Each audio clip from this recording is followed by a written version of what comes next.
Okay, and we're back, and I can see that we do not have any feedback right now, so that's good to hear. We're back here with Lacey. We're talking about our DSUSD Incredible Talented Teachers, and we're talking about some of the talents that they have outside the classroom as well as inside the classroom.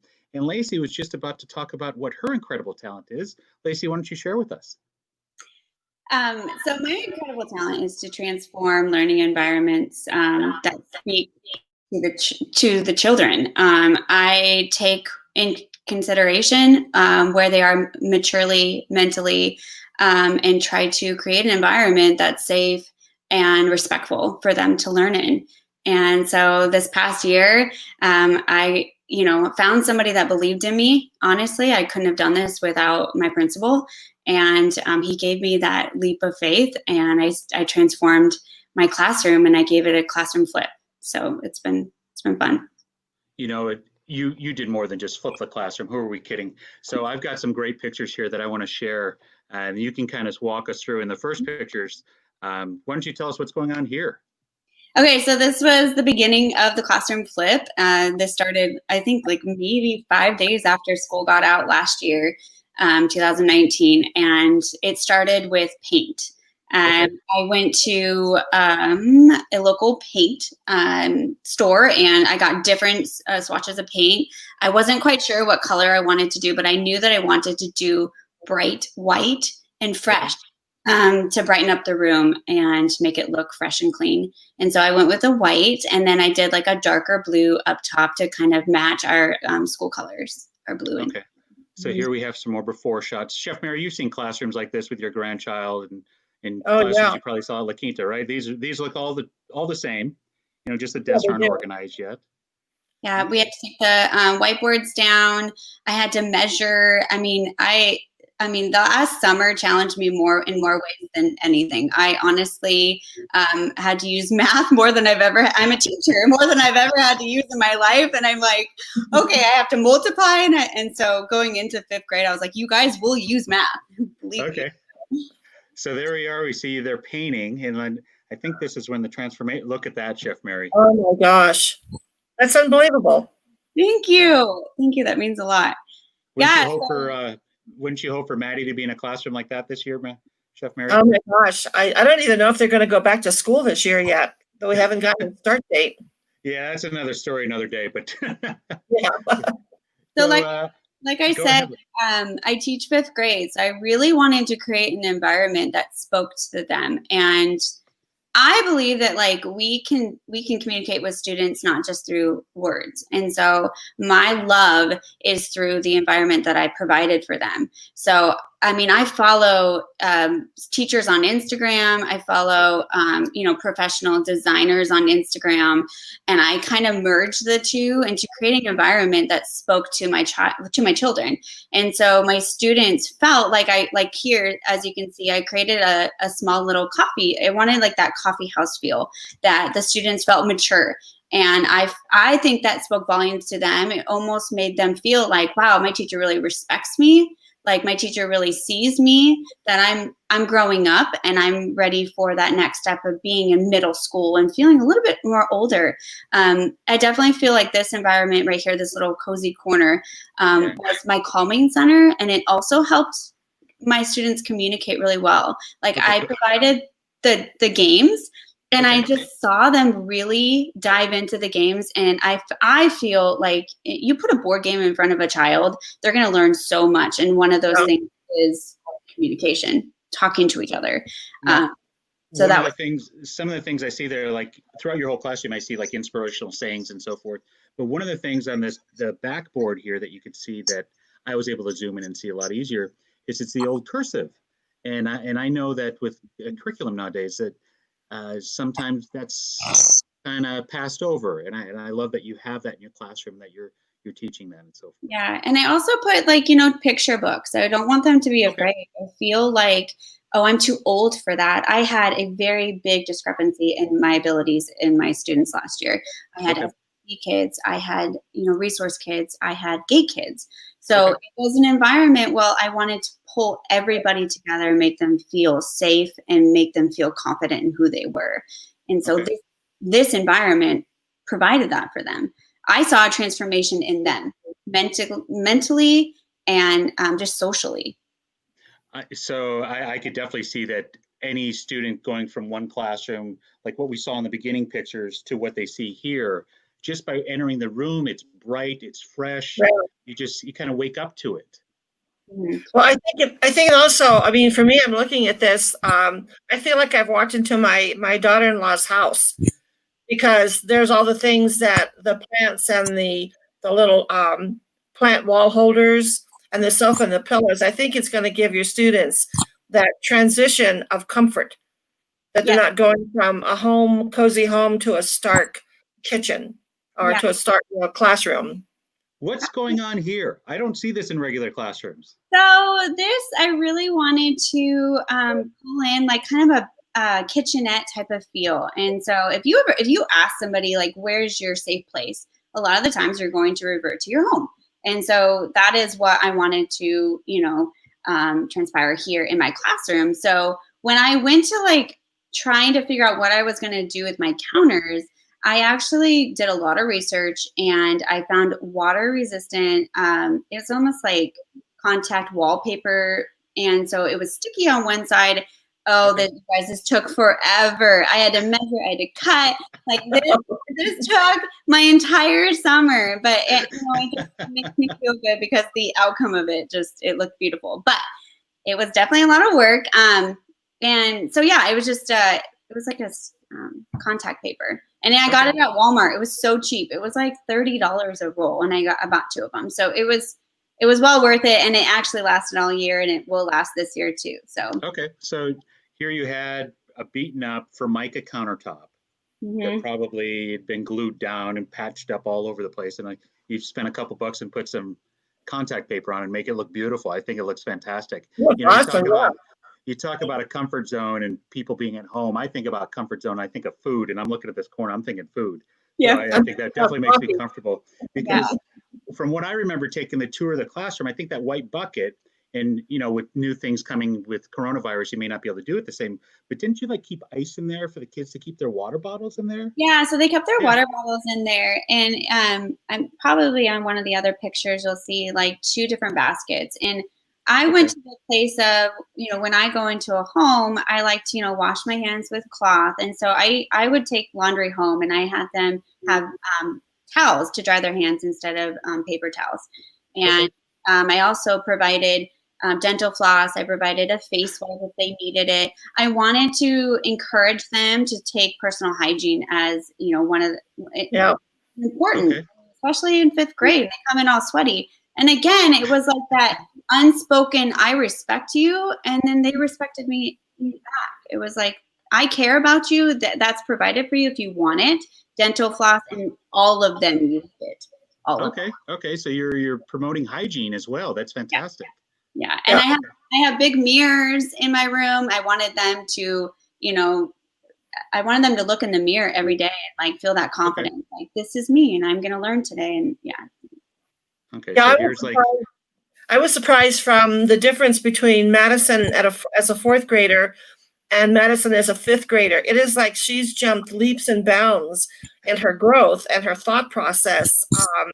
She's more grown up, more aware of her clothes, very artistic, very sort of dedicated to what she's doing. She's cooking and looking at YouTube, making recipes. And it's amazing. I can see that transition from the 4th grader to the 5th grader. So this kind of, to me, it falls in line with letting them into young adulthood, that this is like a house and a home. And I think when you make things really nice for students and children, they take care of it. I always had them take care of our culinary kitchen because we had a great deal of pride in what we had, and the expense of it. They had to know what things cost. When I was at the Hilton, we hired some people from Sudan. They were the boys that came across the desert, and they came through the International Rescue Council, and they'd been living in dirt floors and huts and no electricity. Some of them had little or no clothing. And the first day they were in the dishwasher machine, they took a food processor and put it through the machine. And of course it destroyed it. And I went to Matyab. I said, Matyab, you can't do this. And we actually had to they knew dollar bills. We had to put dollar bills on the table and represent like $700 for this and $5 for that. So I think when they realize the cost of something, it gives them a little different idea of just being a little more careful with it. Yeah, and I honestly think that like my classroom transformation really transformed them. It really transformed them within. They took more pride in their, as you can see, I put like little, table centers, almost like if you're at like a fine dining experience. Oh yeah. I see that it's like some greenery on the tables there, as well as water bottles and so forth, pencil holders. Mm-hmm. I wanted them to feel cozy and safe. Of course. And and I could see in the left-hand corner there by the cubbies, it's like where the towels would hang, and you would take those home to wash and clean. So they had that. That's really awesome that you would go that extra mile to do something like that. Yeah, and a lot of people said, hey, are you sure you want to put a couch in there? Are you sure you want to do this? Are you sure? Because and I get it. I mean, kids make mistakes, kids spill, kids, but I set my expectations from day one. I don't have rules. I have expectations. I treat them as adults, as they should be, because they're growing adults. And I said, this is my expectation. Just be respectful of my environment, and it will respect you, and it will teach you, all the same. So I loved the transformation that it gave my students. No, it definitely shows. I want to say that, with this format, we can take live comments. And there's a live comment that came up, and I think you'll really appreciate this. This is from, it looks like a student teacher that was there.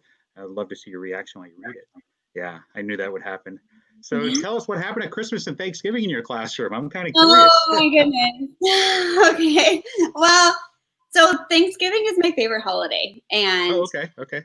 It is my favorite holiday because there's no pressures of expectations of gift exchange or any of that. It's just simply to give thanks. And I've loved it ever since I was little.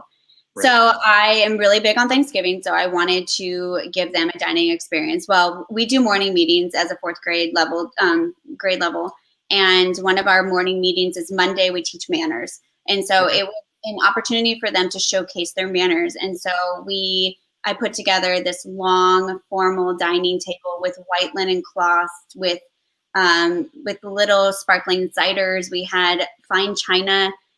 We had a full course Thanksgiving feast. It wouldn't be possible without my room moms, of course, but it was one of those things. And I had my students dress up, and the pride and the shoulders back and that confidence, it brought tears to my eyes. It was incredible. Awesome.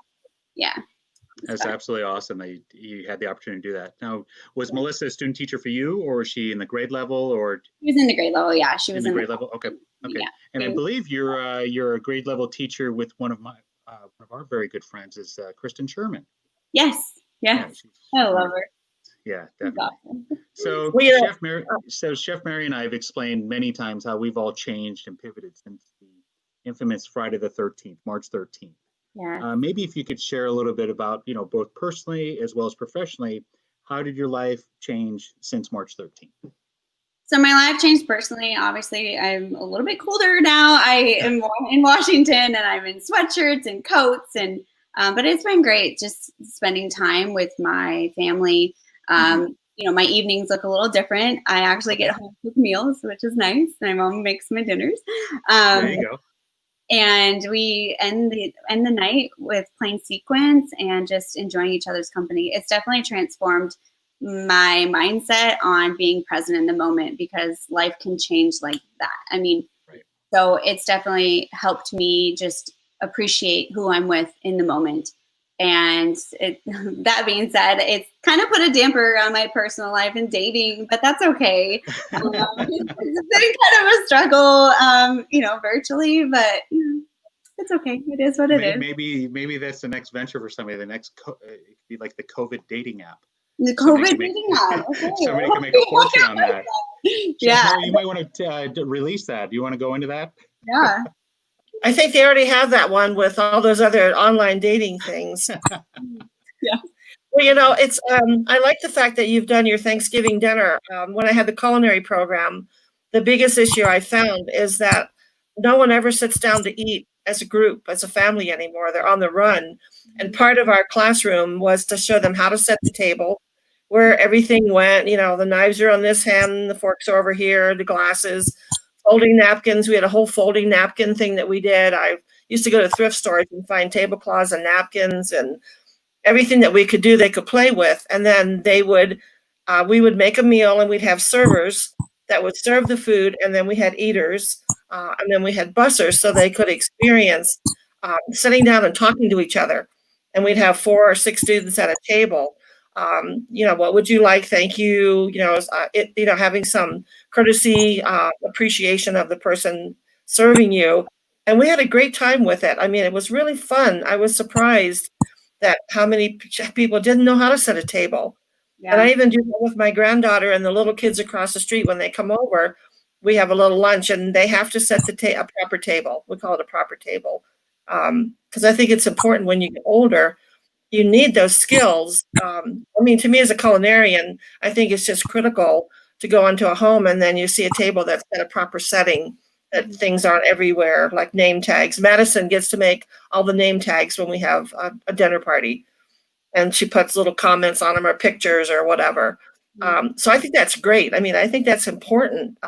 Gives them skills that they can keep them. It doesn't take a lot to have that skill. Definitely. It definitely was all in the details of, putting together the table. I just have a picture. I don't know if it'll show up, but I'll show you kind of what. Oh my gosh, that's beautiful. My God. That is awesome. It was a very long table. That's in the staff lounge? No, that's your classroom, huh? That's the classroom, yeah. Wow, that is fantastic. So you took them through not only just like how to eat the meal, but how to set the table and everything. I set the table, but I showed them. And also my main goal was to teach my boys to be gentlemen and my girls to be ladies. And so one of the things was like, chew with your mouth closed, and, those things, and put your napkin on your lap. Like, those are life skills that I found it was important to me to teach them. And it really transpired into making wonderful young adults going into middle school. I thought, I totally agree. It seems like we're getting a little feedback. Mary, I'm going to take you off for a second. Okay. And it's me. Lacey, if you want to take the time right now, to say your message to the families, maybe message any staff members you haven't seen. We've got quite a few live viewers. People do catch up and watch this afterwards. But what is your message from Lacey to everybody you haven't seen so far? I would say my message is, don't be afraid to take the challenge, to take the first step. I am a very timid person by nature. I just am. And it was really scary because once I started the paint, it was no going back. But it was hard to make that first step. So I would say take that first step and find someone that believes in you. You only need one person. And for me, that was my principal, John Preston. He believed in me, and he gave me the confidence behind what I was doing, and he trusted me. And that's what I would have to say to anybody watching, is just go for it and find somebody that believes in you, because I couldn't have done it without you. So John, if you're listening, thank you. And I'll mention that you guys actually went above and beyond during Principal Appreciation Week. Yes. Can you tell us what you did there? So me and a colleague, we wanted to do a makeover for his office, and we couldn't have done it without his wife, his wonderful wife, Kelly. And so we went in and we totally transformed his office. We painted his shelf black, and we hung some things, and we just made it professional, but yet safe and cozy and warm. And he loved it. His reaction was just like, what is going on? We did it in a weekend. It was a lot of work, but it was so well worth it because his expression on his face just spoke volumes. It was awesome. Yeah, and with your DIY abilities, we talked about it briefly, but I want to share that we connected you with the Desert Flippers. And that was pretty cool. Someday, hopefully, we can do a joint activity with them where we could raise funds to flip classrooms. Oh, that would be so fun. Oh, yeah.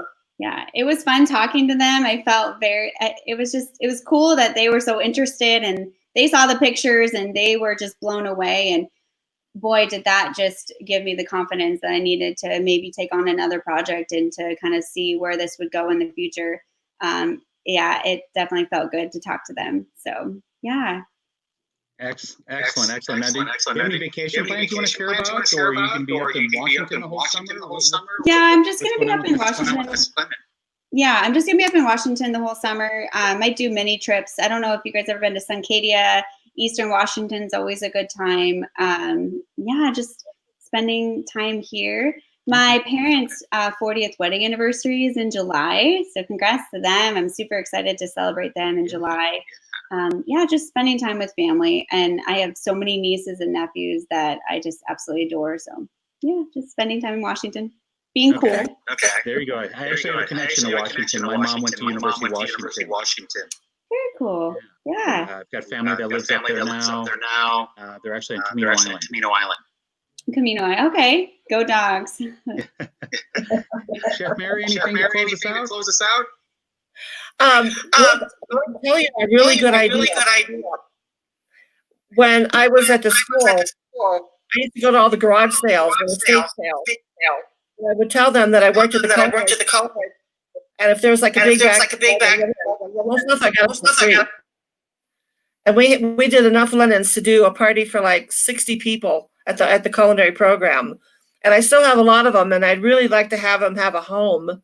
So when the time becomes I can do that, I have tons of linens and catering things and tablecloths and things that are just great. And what's nice is, if they get soiled, you can just toss them away. But often there's a J&J estate sales. I would go and talk to them, and I would get things that were brand new that people had in their homes, and they didn't want them anymore, or they didn't want to pass them on to their children. So that was my weekend a lot of times for the culinary program, was to go on a linen hunt. Yeah, I just want to add on to that, Mary. You brought up a really good idea that I wanted to tell the viewers. You don't have to have $1 million. Like, you can go to yard sales and stuff, or even Goodwill, and find those. It's all about the little touches. You can make a little environment with recycled goods. And I was totally inspired by Miss Hamner, which is right across the way from me, and a lot of other teachers that also use recycled goods, and a lot of the stuff in my classroom is recycled. So you don't have to have a ton of money to make and transform a classroom into being comfy cozy. So. Exactly. I agree. So Lacey, thank you very much for taking the time. I know that you're up with family right now, and you've got a big celebration for a great grandmother coming up in, I think, later this summer. But thank you for taking the time to be with us. I'm sorry about some of the issues with echoing, that we're at the mercy of Wi-Fi here. But thank you for taking the time. And I wish you a restful summer. And a safe summer. Yeah, thank you so much for having me on here. I'm very honored. So thank you. You got it. And I'll send you the new link, so you can share and do whatever you like. Okay. Okay. But I'm going to take you off screen here. Mary and I are going to wrap it up. All right. Bye, you guys. Bye. So Mary, let's get you off of mute. So Mary, what did you think of her classroom? Oh my God, that is incredible. And I am such a believer in proper etiquette. That things are done well, and you learn how to set the table. And when we would do napkin folding, it was amazing. Everybody got involved, and we found a book for napkin folding, and every one of the students, including the guys, were making napkin foldings and different designs and whatever. And they really got into it. And I think it gives them the opportunity to first of all, they have to read, they have to follow instructions. And then some of the basic skills they don't realize in these CTE programs, that they may be in a math class, but in a culinary program, you're really using that math, and you cannot have a calculator to measure a third of a cup or half a cup, or how many ounces in something. And even as far as setting the table, how many inches from the table edge do you put your silverware? What goes on the right, what goes on the left. Right. So for her to give that to these kids at the 5th grade, I mean, that's pretty incredible, and that they can sit down and have a family meal, because I don't think we do that anymore. I mean, half the time we're all running, we're eating fat. Well, we're not eating out anymore, but a lot of our guests and so forth over the weeks, Mary, have mentioned that, a message and so forth, and they always say that they valued this time, this coronavirus. It's horrible what's going on right now, and it's horrible people are losing their jobs. It's horrible people are losing their lives, but people are valuing the time that they have. For example, I've got an older brother. He's got 3 kids ranging from 5th grade to a junior in high school. And up until February, he said he had never sat down and had a dinner with the whole family this whole school year. It was because of coronavirus that he was actually able to sit down, and every night they eat at 6:30 at night, every night now as a family. And that has never happened with them as a family. So, I value this too. I've got Brooklyn and so forth. Yeah. There's things that are going on right now that I know I would not have seen if we didn't have this going on. So I feel this is a blessing in disguise that it gave us an opportunity to slow down a little bit and kind of really reevaluate and see what our values are and so forth. Yeah, when we grew up, my dad worked, he was a carpenter for the government, but then he also was a fisherman, or actually I was corrected, he was a waterman.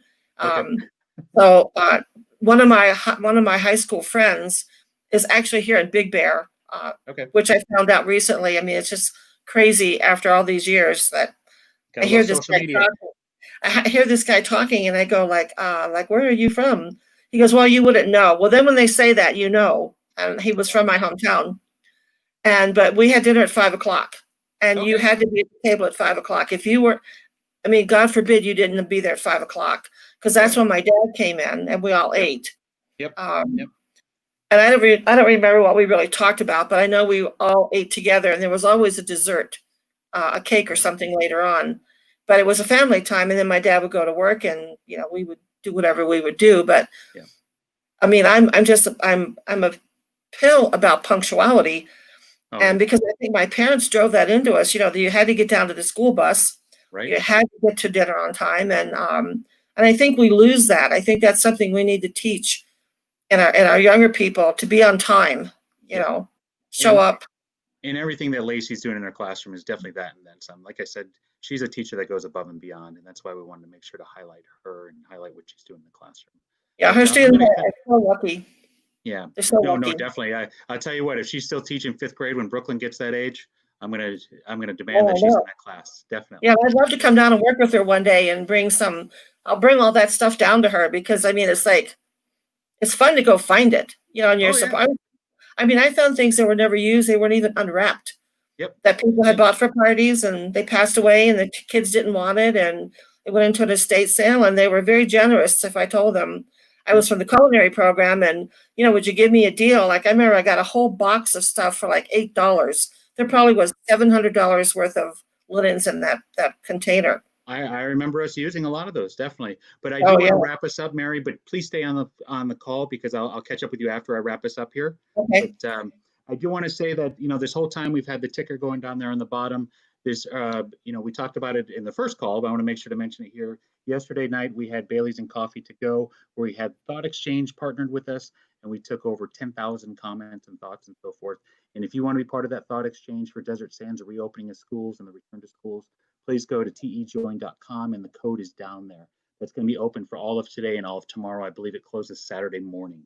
So make sure you put in your thoughts. But Chef Mary, next week, we've got an exciting schedule. You're going to get to you're going to get to rekindle and see somebody you haven't seen in a while. We're going to have Mary Perry on. Oh, my God. About her talent. Yeah, I know one of your good friends, and she's going to talk about her talents. And I'll give you a little key here. Like you, she was part of a military family, so she traveled a lot. So I'll leave it at that. But Chef awesome. Mary, thank you for taking the time. Today was great. Like I said, I'm going to end the live, but please stay on so we can continue this conversation. Okay, have a wonderful 4th. Stay safe. Yes, everybody have a wonderful 4th and stay safe. Definitely. Have a good one. Bye, guys. Yeah. Okay, Mary. So I ended up.